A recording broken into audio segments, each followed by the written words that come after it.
yang ingin saya tanyakan di sini, Bante, untuk arti sebuah mimpi itu sendiri itu apa sebenarnya, Bante? Kenapa hanya saya dari semua keluarga saya tanyain itu tidak pernah dimimpikan gitu, Bante? Dan sebenarnya di mimpi itu sebenarnya simple. Setelah saya datang, kenapa jadi happy gitu? Itu saja, Bante. Terima kasih banyak. Namo Buddhaya. Baik, terima kasih Ibu Sri.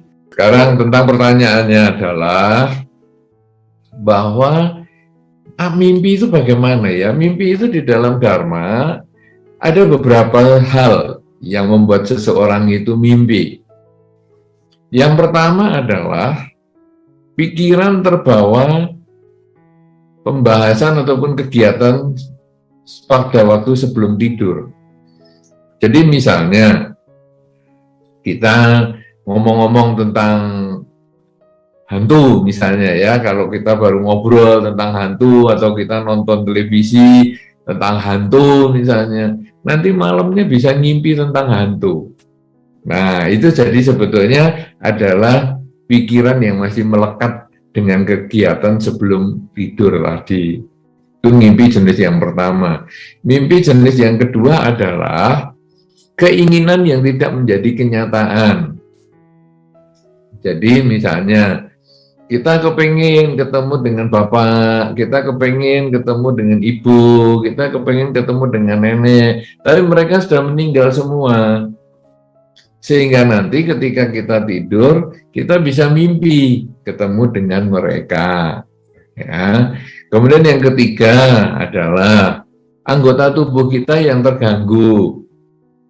Itu kalau yang paling umum adalah dulu waktu masih kecil, itu kepingin buang air kecil waktu tidur. Nah, sehingga kita lalu merasa kita jalan-jalan di pinggir sungai atau di pinggir danau. Aduh, kok sejuk sekali ya. Bagaimana ini? Saya rasanya kok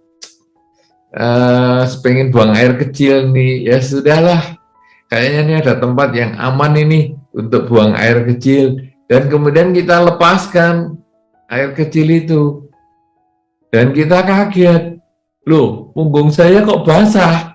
Nah, itu kita mimpi jalan-jalan dan lain-lain itu. Sebelum kemudian kita lepaskan air kecil itu dan punggungnya basah semua. Nah, kemudian besoknya kita jemur kasur karena kita disebut ngompol. Nah, itu juga mimpi juga.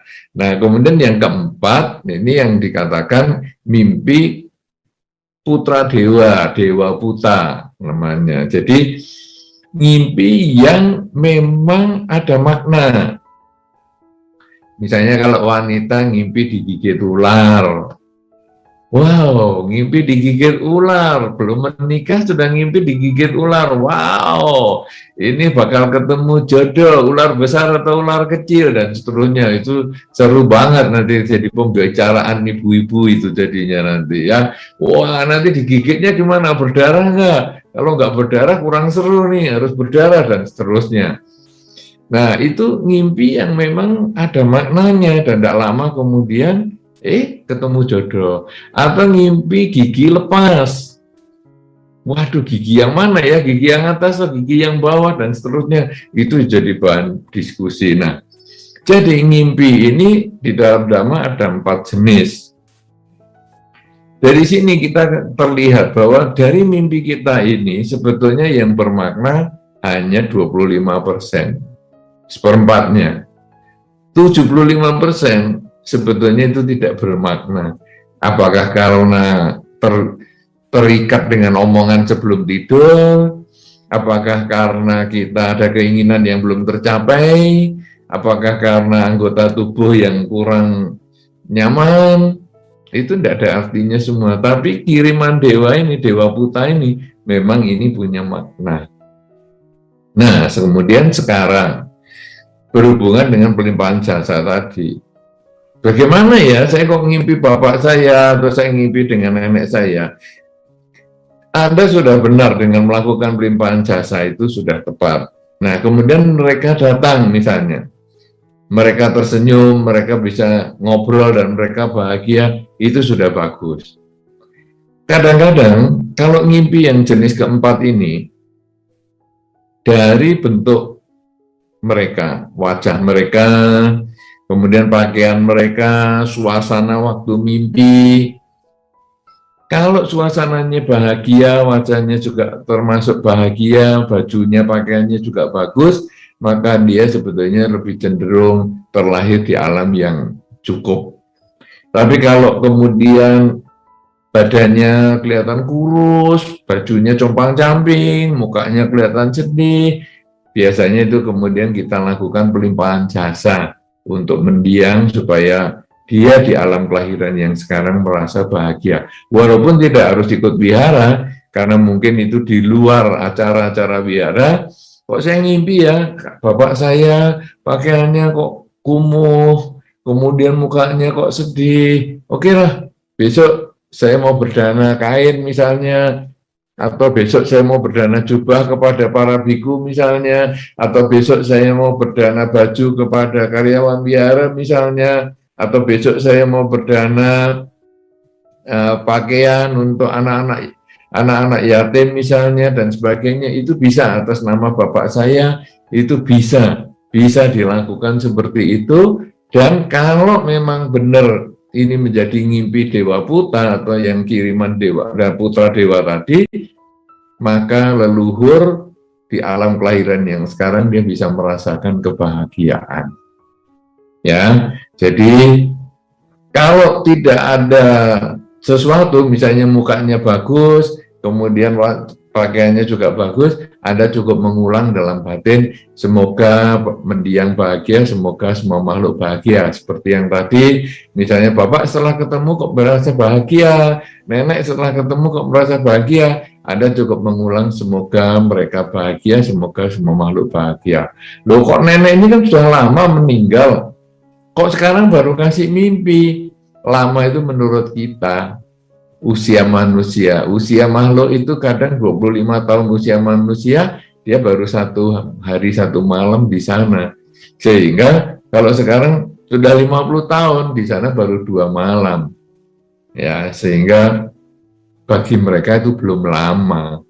Karena itu kita tidak bisa menjadikan usia manusia sebagai ukuran. Pokoknya kalau mereka muncul dalam mimpi atau kadang-kadang mendatangi rumah kita seperti seolah-olah tadi seperti yang Ibu Lulu mungkin menghadapi tadi misalnya, ya kita ngulang semoga mereka bahagia, semoga semua makhluk bahagia. Begitu Ibu Sri, mudah-mudahan bisa menjawab pertanyaan Ibu. Anumodana Bante, terima kasih banyak. Ya, dan bisa melegakan ganjelan yang sudah sekian tahun. Saya ke Balikpapan itu mungkin 2 tahun yang lalu atau 3 tahun yang lalu. Mudah-mudahan ganjelan ini sudah bisa dilepaskan. Jangan lagi dipikiri ya. Iya. Terima kasih. Baik, terima kasih. Saya kembalikan pembawa acara, silakan. Ya, kita masih ada berapa pertanyaan lagi, Pak? Masih ada, ini beberapa, tapi nanti kita selesaikan jam 9 tepat, Bante. Boleh. Jadi kita langsung sekarang ke sini yang di Wihara Buddha Sasana. Ternyata juga sudah ngempet dari tadi nahan ingin bertanya. Oke, silahkan.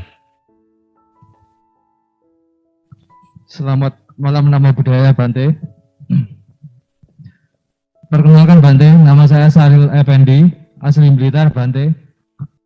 Bante, saya mohon tanya, yaitu fenomena sekarang ini banyak dari anak-anak remaja Buddhis, khususnya yang ada di daerah Bante, itu terkesan kurang semangat, cuek, dan kurang peduli terhadap kegiatan di wihara.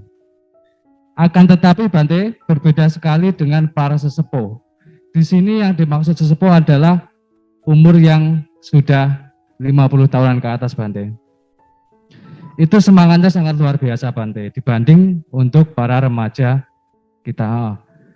Dan pertanyaannya Bante, dan ini mungkin juga masukan buat kita semua, bagaimanakah menumbuhkan rasa memiliki, rasa semangat dan rasa peduli akan kegiatan di wihara kita ini Bante. Terima kasih. Namo Buddhaya. Baik. Ya, memang sebetulnya kalau anak muda itu kan lebih cenderung ada kegiatan ya. Sehingga kalau ada kegiatan, ada kebersamaan, kemudian biasanya akan ada semangat. Cuman karena sekarang kena PPKM, jadi kegiatan di biara yang menimbulkan kerumunan kan kita hindari. Tapi kalau kita lihat pengalaman sekolah minggu yang kemarin yang secara online, kan juga luar biasa itu. Ya, aktif sekali anak-anak kan mulai kumpul lagi, ya sebisanya lah, jumlahnya sedikit di biara, tapi mungkin kalau bisa di rumah pun digalakkan untuk Bapak Ibu masing-masing membuka video supaya membuka Zoom-nya misalnya, supaya nanti anak-anak di rumah pun juga bisa ikut. Saya kira itu akan menambah semangat mereka, karena mereka lalu bisa berkumpul, bisa ada aktivitas, dan bisa ada semangat lagi untuk mengenal Dhamma, belajar Dhamma, dan praktek Dhamma. Nah, kemudian yang remaja juga sama. Makanya kita kan sekarang giatkan acara-acara seperti ini, yang kita harapkan juga nanti remaja pun kita santuni. Ya, sekarang ini mungkin kali ini lebih banyak orang-orang yang agak senior ya yang ikut, remajanya agak kurang. Mungkin ada satu ketika remaja juga perlu kita ajak supaya mereka merasa, saya juga terlibat nih, saya juga sekarang saya punya kesempatan belajar Dhamma, saya juga punya semangat untuk melaksanakan Dhamma. Karena melaksanakan Dhamma tidak harus rame-rame, ya melaksanakan Dhamma seperti tadi misalnya pelimpahan jasa. Kan mungkin anak muda juga ada yang alami seperti itu. Nah, kemudian kita bisa lakukan pelimpahan jasa sendiri di rumah kan bisa, dengan membaca parita, meditasi, kemudian pelimpahan jasa. Kemudian tadi kalau juga ada pertanyaan orang yang suka pamer di media sosial, kemudian tapi kalau kegiatan biara kok nggak mau aktif, itu kan sebetulnya anak muda bisa terlibat di situ, bahwa iya ya saya juga begitu loh, saya kadang punya sepeda motor baru saya pamerkan, tapi kalau di biara saya memang kurang giat. Nah, ini kalau kita aktifkan juga anak muda ikut bersama-sama dengan kita, atau nanti mungkin kita ada media khusus untuk anak-anak muda, saya kira juga akan ada semangat, karena wadahnya ini kita dalam 2 tahun PPKM ini kan kita agak terbatas. Kita menemukan sistem pembinaan bersama dengan Zoom ini untuk seluruh biara, bahkan semua tempat ini kan baru-baru ini, kita kan baru mulai, ya tanggal 9 kemarin, kemudian nanti secara rutin, kita tiap 2 minggu sekali atau seminggu sekali kita mengadakan acara pertemuan. Ini kan sebetulnya sangat baik, dan itu kita libatkan juga anak muda supaya ada semangat. Dan begitu anak muda lihat di Zoom misalnya, atau bertemu dengan media misalnya YouTube misalnya, lalu nanti dia lihat, kita ternyata anak muda ini juga bagus ya, kemudian banyak ya Mas ya. Nah, lalu mereka bisa bertukar pikiran, sharing Dharma, kemudian juga melakukan kegiatan bersama walaupun tetap dalam jaringan, lakukan kegiatan bersama misalnya cepat tepat, nah, atau perlombaan membaca parita. Ya, karena kalau cepat tepat mungkin kena nge-lag seperti tadi yang Pak Agus itu kan agak repot nih. Dia sudah nunjuk jari, tapi kalah sama yang sinyalnya kuat. Tapi sekarang kita misalnya membaca parita bersama, misalnya. Nah, jadi anak muda, biara A, baca parita. Kemudian biara B, biara C, lalu kita nilai.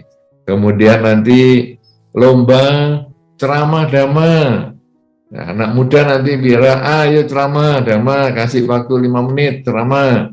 Biara B, biara C, nanti kita kan bisa lomba-lomba semacam itu, sehingga walaupun PPKM tapi tidak mengurangi semangat kita untuk mempelajari dan melaksanakan Dhamma, dan itu akhirnya kita ada aktivitas lagi walaupun secara dalam jaringan, dan itu akan membangkitkan semangat anak muda untuk mempelajari dan melaksanakan Dhamma, sehingga diharapkan tadi yang ditanyakan tadi bisa kita selesaikan. dengan cara walaupun tetap dalam jaringan. Ya, begitu. Kemudian yang selanjutnya, waktu kita makin mepet. Ya, satu pertanyaan terakhir Bante. Ini karena pertanyaan ini sangat menarik dan sangat penting, jadi harus tetap saya sampaikan Bante. Ini dari Ibu Ingrid Cahyani di Jakarta, yang menghendaki nanti anaknya kalau sudah besar itu menjadi seorang biku. Nah, perbuatan kebajikan apa yang harus dilakukan oleh pasangan orang tua si anak tersebut? Demikian Bante. Ya, jadi menjadi biku itu sebetulnya karena dua hal. Yang pertama keinginan, yang kedua adalah kesempatan.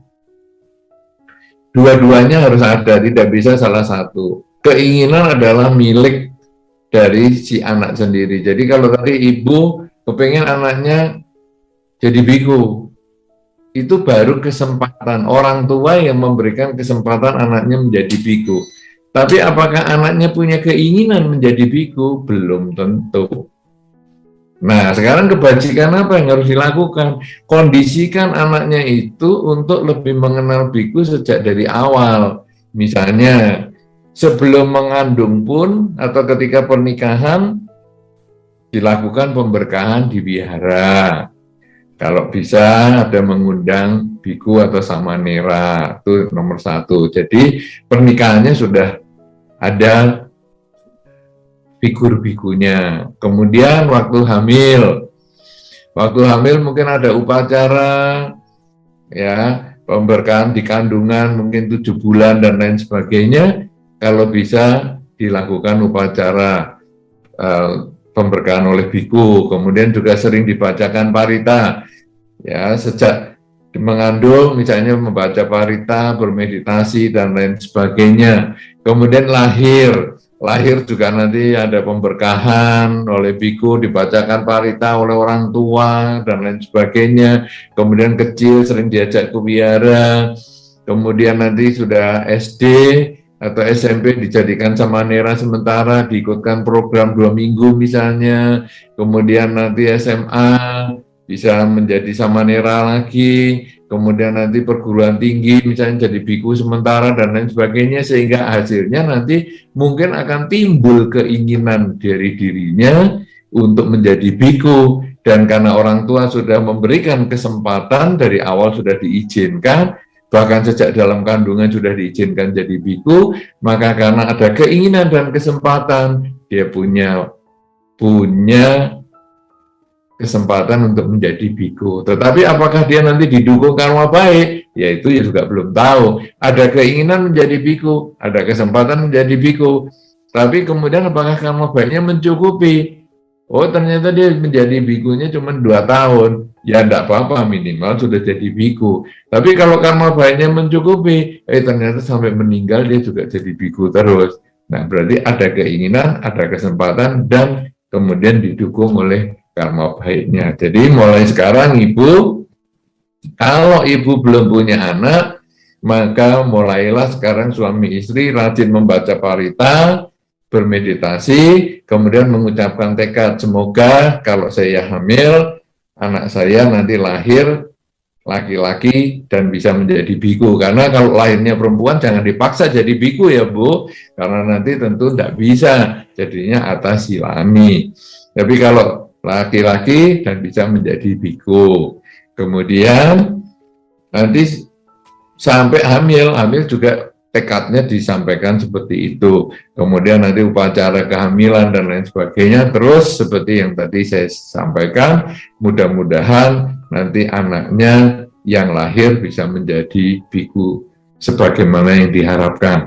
Tapi kalau sekarang anaknya sudah lahir, maka kondisikan untuk sering ke wihara, sering bertemu dengan para biku. Kalau perlu hari libur tertentu dititipkan ke wihara misalnya, atau ada program wihara tentang dhamma kelas dan lain sebagainya, atau kemah dhamma dan lain sebagainya, boleh diikutkan sehingga lebih sering berkumpul dengan kehidupan di wihara, yang itu akan mengkondisikan anak nanti punya keinginan untuk menjadi biku. Saya kira demikian, mudah-mudahan harapan luhur Anda bisa menjadi kenyataan, dan anak Anda bisa menjadi biku untuk waktu yang lama. Saya kira demikian. Terima kasih. Saya kembalikan pembawa acara.